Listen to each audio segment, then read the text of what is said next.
আজকে আমি এখানে জিলিপি বানাবো রঙ্গিল রূপবান জিলিপি, যা আপনারা কোনোদিন দেখেন নাই।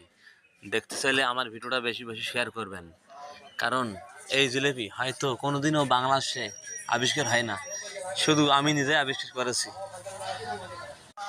ভালো ভালো জিলিপি যদি খাবার চান চলে আসেন ফকিরহাট বান্দারমোড় ডাক্তারপুর ভাইরাল দোকানে। এখানে অসাধারণ জিলিপি পাওয়া যায়। শুধু জিলিপি নয়, এখানে আছেন উন্নত মানের মিষ্টি, আছে খুরমা, আছে জিলিপি, আছে পেঁয়াজি মোগলাই ও সবজি রোল সহ অনেক কয়েক প্রকার আইটেম এখানে বানানো হয় এবং এবং শেখানোও হয়। যারা শিখতে চাইবেন তারাও আসবেন, যারা খাইতে চান তারাও আসবেন।